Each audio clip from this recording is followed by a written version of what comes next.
You're listening to the Mind Over Finger podcast, episode number 41.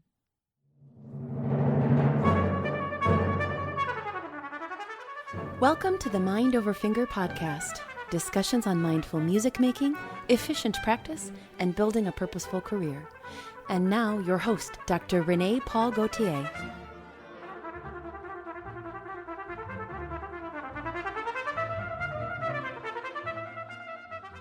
Hi, everyone. So happy to be back with you for season 2 of the podcast. I hope you had an incredible summer. I hope it was enjoyable and rejuvenating and that you feel ready for the year ahead. Personally, I'm so excited about the lineup I have for you guys this year. I have some incredible guests, so get ready to hear from solo violinists Arnaud Sussman, Sarah Whitney, and Lara St. John. I have for you the concertmaster of the Chicago Lyric Opera Orchestra, Robert Hanford, principal violist of the Metropolitan Opera Orchestra, Milan Milislavljevic, principal cellist of the LA Philharmonic, Robert Demain, principal flute of the Seattle Symphony, Damari McGill, principal oboe of the Cleveland Orchestra, Frank Rosenwein, principal trumpet of the Met Opera Orchestra, Billy Hunter, principal percussion of the Cleveland Orchestra, Mark Damoulakis, Northwestern University professor, author, and former Chicago Symphony Orchestra principal bassoon David McGill, and none other than the wonderful string pedagogue Simon Fisher. And that's just to name a few. And to start the season, I'm really honored to bring you a conversation with the incredible Marin Alsop, who's someone I've admired so much for so many years. Marin Alsop is one of the world's great orchestral conductor. She's described as an inspiring and powerful voice in the international music scene and a music director of vision and distinction who passionately believes that music has the power to change lives. She's recognized across the world for her innovative approach to programming and for her deep commitment to education and to the development of audiences of all ages. Upon her appointment as music director of the Baltimore Symphony Orchestra in 2007, Maestro also became the first woman to head a major American orchestra and was the first woman to conduct the last night of the prom in its 100-year history. Among her many awards and academic positions, Marin Alsop is the only conductor to receive the prestigious MacArthur Fellowship. She's an honorary member of the Royal Academy of Music and Royal Philharmonic Society and was recently appointed Director of Graduate Conducting at the Johns Hopkins Peabody Institute. She attended the Juilliard School and Yale University, who awarded her an honorary doctorate in 2017. Her conducting career was launched in 1989 when she was the first woman to be awarded the Kusevitsky Conducting Prize from the Tanglewood Music Center. As part of her artistic leadership in Baltimore, Maestro Alsop has created several bold initiatives, including Orchids for the city's most deprived young people and the BSO Academy and Rusty Musicians for adult amateur musicians. Maestro Alsop conducts all of the world's major orchestras, and in addition to her position with the Baltimore Symphony, she is principal conductor and music director of the Sao Paulo Symphony Orchestra, chief conductor of the ORF Vienna Radio Symphony Orchestra, and music director of California's Cabrillo Festival of Contemporary Music. Her extensive discography has led to multiple gramophone awards and includes highly praised recordings with all of the major labels, including Naxos, Decca Classics, Harmonia Mundi, and Sony Classical. In this episode, we discuss making things happen for yourself, finding balance between pushing yourself to grow and not becoming overly self-critical, bringing a score to life, how she nurtures focus in her work by planning carefully, and the importance of becoming our own best teacher. Let's go to the show.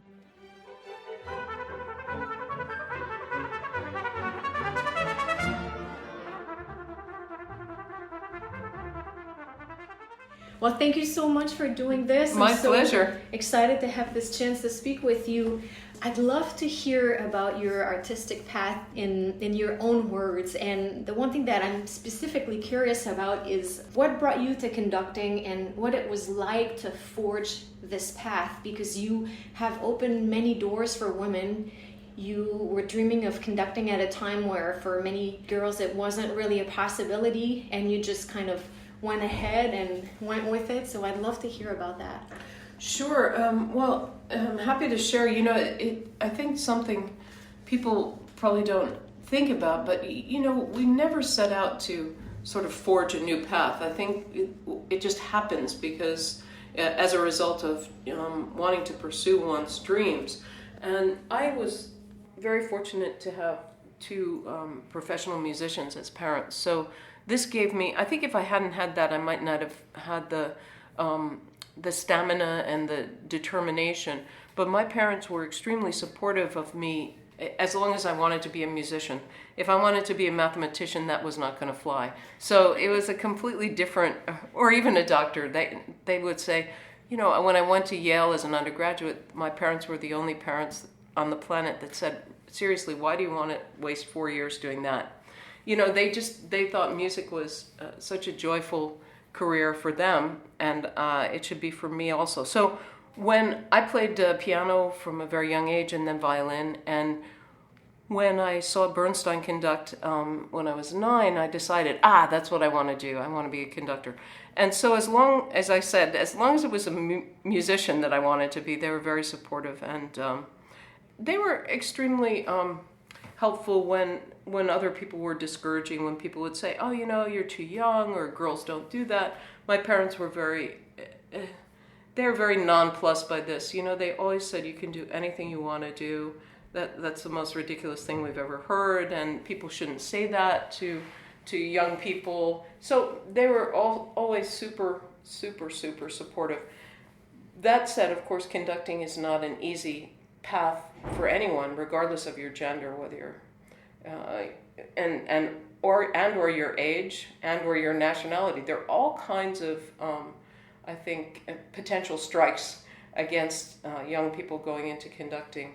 So it's very hard to know whether the path was challenging because I was a woman, or because I was young, or because I was American, or what exactly were the issues.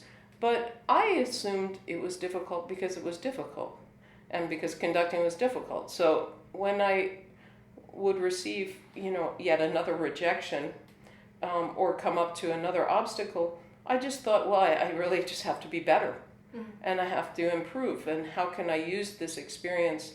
My parents were always very positive about everything, and how can you use this experience to get better? And so that's really what I tried to do. That's a great message to all of us. But it's true, it's so easy to, and I'm still guilty of it, of course, that it's so easy to say, well, I didn't get that because they didn't like, my sense of humor, or they didn't like my personality, or they didn't like this. And then it gives you a pass on having to analyze and look at yourself, But it's a balance too, because, if you're too critical, that can also be difficult. But I was fortunate in, I think, being just critical enough. And I was reading about you starting your own orchestra at a young age. Right. And I think that it's such a great way to get experience and once again create initiatives and really kind of create opportunities for yourself. What do you say now that you're also a teacher and you help, guide a lot of young conductors? What would you say they need to acquire as far as skills, and maybe both musically and also personal skills in terms of leadership? I absolutely love teaching, and I love working with all kinds of young musicians, but especially young conductors. I think I hope that I can impart to them a philosophy of being proactive always, so that you're not sitting around waiting for someone to, like a manager. There's this impression that if you get a manager, then you have a career. This is not what happens at all. If you get work, you can get a manager. But I try to impart upon them that they need to discover themselves, find out what your repertoire is, find out where your strengths are, and really play to those strengths, especially initially at the start of one's career. And if things are not happening, make them happen, or if you feel that you're being pigeonholed into one repertoire, then do something dramatic. So for me, I started with, I love jazz. I had a swing band for 20 years. And so I started with this American jazz crossover stuff, which I really loved and nobody else was doing at the time.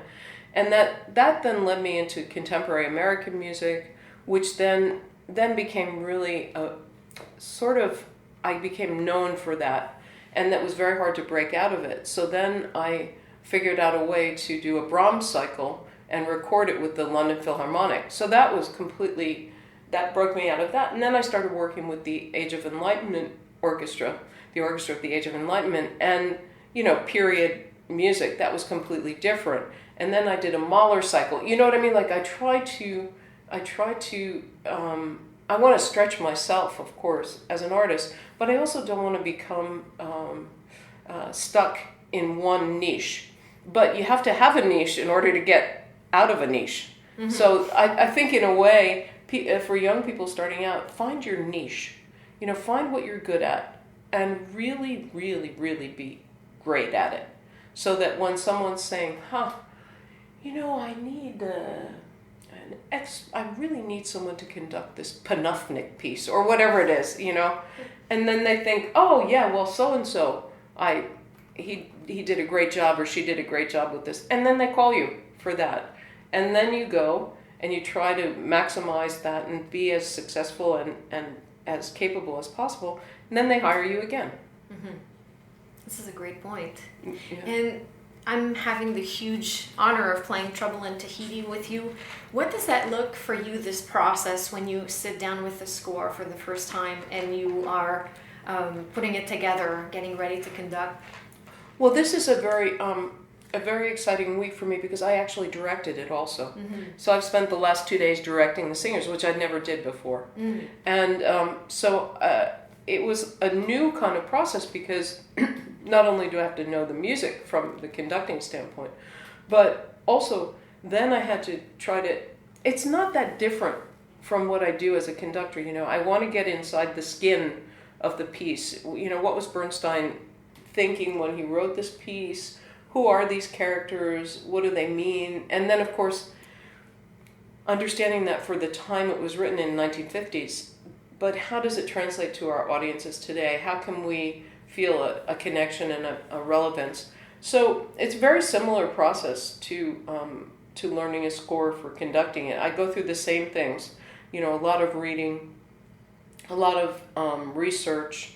I analyze the piece as much as I can, and when it has a text, it's also very interesting and helpful, to really figure out what this text means. And then today we're going to have the added bonus of Bernstein's eldest daughter, Jamie, who's going to come and join us this afternoon. So, we're getting the full treatment here. This is great. Yeah. You were just talking about how you were thinking about Bernstein. How does one find this balance between executing the score as the composer wrote it and then find your own voice within it and make it your own? Well, I don't think they're exclusive at all. I think the conductor's primary and I think marquee responsibility is to the composer, always. I don't think if I as a conductor am thinking about what my personal interpretation is going to be, I think there's something wrong. Because I have to try to motivate everything I do on behalf of the composer.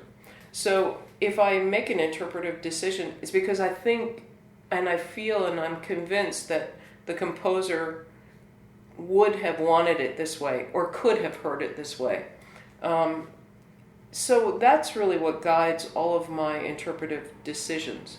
Mm-hmm. One question I get a lot from the listeners is this idea of really nurturing focus in the practice room, or in your case, maybe the study room. Mm-hmm. How do you go about it? Well, I can also speak to it as a former violinist who practiced a lot, maybe too much. Because when I was about 14, I went to study with a gentleman named Brodus Earl, who was kind of a wacky guy, and he taught at Yale, and I wasn't there yet, but I was still in high school.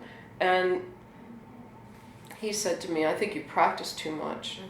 And no one had ever said that to me. No teacher from the Galamian school had ever said that to me.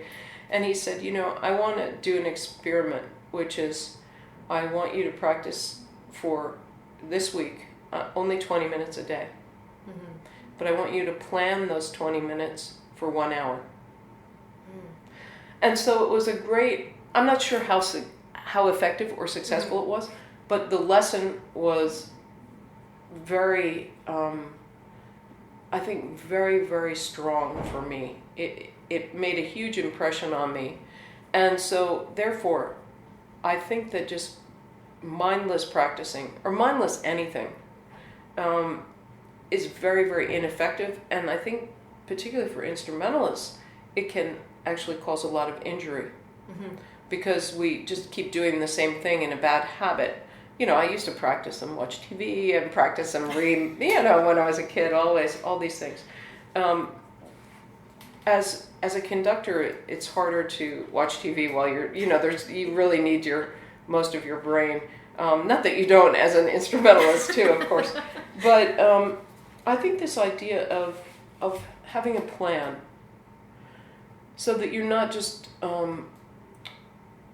I know everybody thinks, okay, I'll practice from 8 till 10 this morning or something. But instead of just that, I think to have some goals. Okay, I really want to work on this phrase. And then you start thinking, I think that sets you up for success, because then you start thinking about that phrase in advance, whether you know it or not. I really want to work on this exposition of this piece, or, and something's been on my mind, or, my trills need some work. I wonder how I could improve them, and how could I work on that today? Then your brain starts to do its amazing work of, thinking in advance, visualizing in advance, all those things. So I'm a big supporter of planning what you're going to do. It's very funny because my son plays the violin. He's 15. He plays violin, and he's probably the most random practicer you've ever heard. So it's almost as though I am being tortured every day. And in spite of that, he gets better. So I do want to say that perhaps there is something to the random practice, but I do believe that focusing your mind in advance is a huge leg up. Like I say, sometimes as a student, you have this luxury of wasting time and learning by rote, but when you get to a certain age, like I have 2 children. Oh, so you're busy. I need to prioritize, so it's really a learning a lesson in prioritizing, for sure.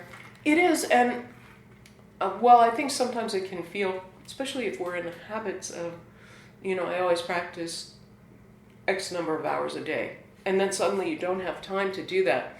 You feel insecure. But that's really just a habit. You have to create another habit that visualizes yourself. I'm sure that I haven't practiced violin now in probably 10 years. But if I sat here probably for 20 minutes and really thought about it, I think I could sound fairly decent. But if I just picked up a violin, I think I would sound awful. Do you know what I mean? So it's a real mindset. And you have to also trust that you've built up the physical memory and this sense of what it feels like to do something enough over all these years that you can rely on that. Yeah, it's so true what you're saying.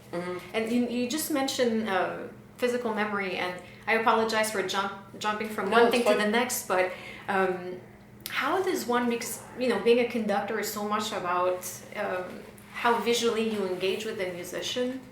And how do you go about connecting with an orchestra that you've never played with? This happens to you all the time. You jump on the podium and you have this great sea of new musicians you've never met. How does that work? Oh no, it's always fun. I enjoyed meeting the orchestra today. I try to just work hard, get things done, and get done early. That's my goal always. Not to get done early, but just to not let things go that need attention. to let the things that I think will solve themselves go. Trust the musicians, and really, I find as a orchestral musician myself, I valued efficiency, capability, and efficiency above all other things. So that's what I try to be. Yeah. I try to be capable and efficient and relatively entertaining. That's about it. Because I find that you are so, without saying a word, so evocative with your hands. It's so that's good. easy to follow you. And not every conductor has that. No, that's true. I mean, it's interesting that I see this with students all the time, that, someone will just have a gift for body language and physicality. And the next person really does not have a gift, but has the heart in there or the mind and has to work twice as hard. So I'm a great believer, though, that by self-study and hard work, one can actually get to that place. I mean, some people, I remember one of the greatest compliments when I was a student at Tanglewood was from the conductor Maurice Abravanel, who was in his 80s at that time. And he said, you have a beat that musicians want to play for. And, that it's not something I found. It's something I was given, somehow naturally. But I think because I felt that internally, that's why I was drawn to conducting also. So I think those people that don't have it, though, and are awkward on the podium, haven't spent enough time really trying to find it. And do you find that, again, I've never taken a conducting lesson in my life, do you find that by working in the mirror, yes. watching on videos? Yes, yeah. Well, everything, all those things. For conductors, there's a big discussion always about practicing, because I guess it seems very ego-centered to stand in front of the mirror, but I tell my students that, it would be like me, I don't play the cello, but, I could study the Dvorak cello concerto and know every single note. And then I would just say, okay, I'm going to perform it now. And you say, but you never played the cello before. It's the same. Conductors think, well, I've studied really hard.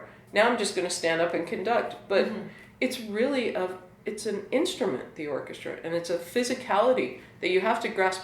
And you can't tell me that suddenly, miraculously, you're going to stand up in front of 100 people and be exponentially better. If anything, you're going to be worse. Right. So you really need to have the physical memory.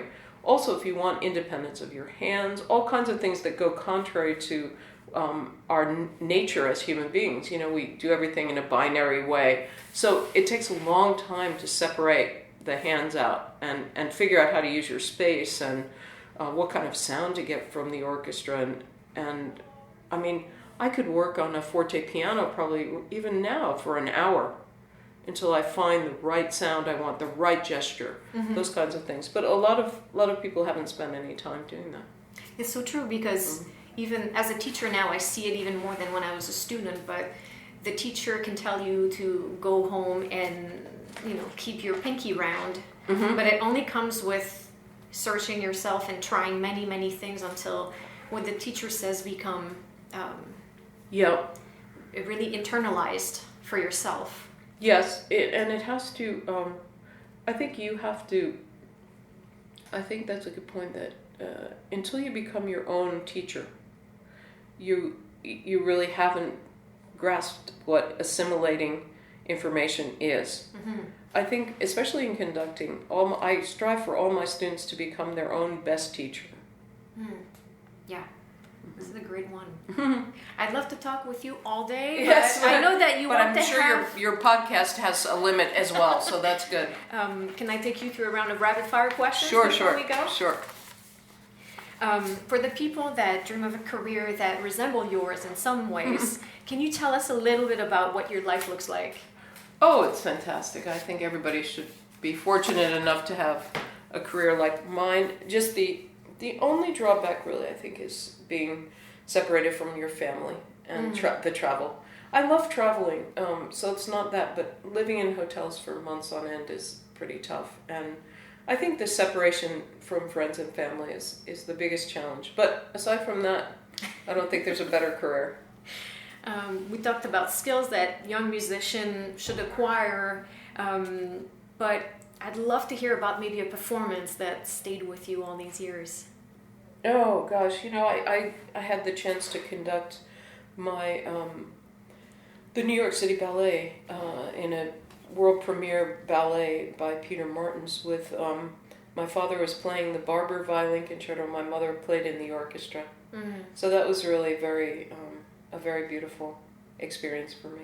That sounds wonderful. Memory. How about a favorite tool in the study room? A favorite tool? I have these special red pencils that I can't live without. And I thought they stopped making them. I nearly had a heart attack. How about a favorite book? Oh, I love to read. And my favorite book through most of my life has been the Magic Mountain by Thomas Mann. But I love his writing because it's so musical and so music-oriented, too. See, that's why I love this question, because it makes me discover new writers and new books. What's the best advice, or one of the best pieces of advice that was ever given to you and that you'd like to pass on to our listeners? My father used to say, if you don't enjoy the rehearsals, you'll never enjoy the concert. Mm-hmm. And I think it's a great metaphor for living. Yes, I agree. Mm-hmm. And finally, how about a quick actionable tip that the listeners could implement today in their practice room? Oh, really? I think I would say start with 10 minutes of planning for your practice today. And really work your way up and just make a list of what you're going to focus on. And the smaller the list, the more success you'll have. Mm. Thank you so much. My really pleasure. Appreciate No this. problem at all.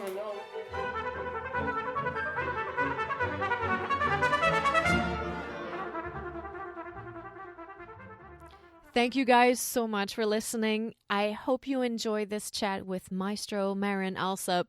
I think a really important point that she brought up was that most often you don't set out to break barriers. You're just going after your dreams. And I love what she said about not having the perspective of things being more difficult because she was a woman, and how she instead decided to focus on bettering herself and chose to have a positive attitude about it.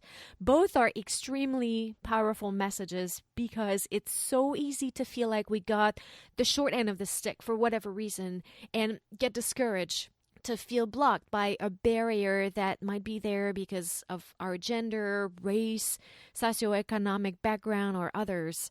So I think it's extremely important for all of us to keep doing the things that we want to do, even if, or actually especially if they've not been done before, or if someone tells us we can't do it. So just go forward with your dreams and your ideas and your goals, as crazy as they might appear to others, because first of all, you never know where it will take you, but also, and more importantly, you could be forging the path and knocking down barriers for someone else's dream to come to fruition.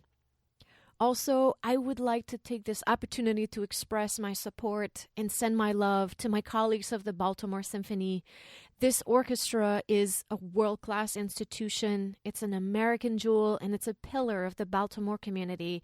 And I really hope all efforts will be made by the board of directors to ensure not only the survival of the orchestra, but its thriving and its growth, because it is truly an incredible ensemble. As always, you can find the show notes for this episode and more information about my guests, as well as resources on mindful and deliberate practice at mindoverfinger.com. I hope to hear from you on social media, so find me everywhere as Mind Over Finger. And if you're looking for a community of mindful practice enthusiasts, join the Mind Over Finger tribe at facebook.com/groups/Mind Over Finger tribe, where you can find inspiration, motivation, and support, as well as information and discussions on how to take your practice to the next level and enjoy the process. Again, thank you, and à bientôt.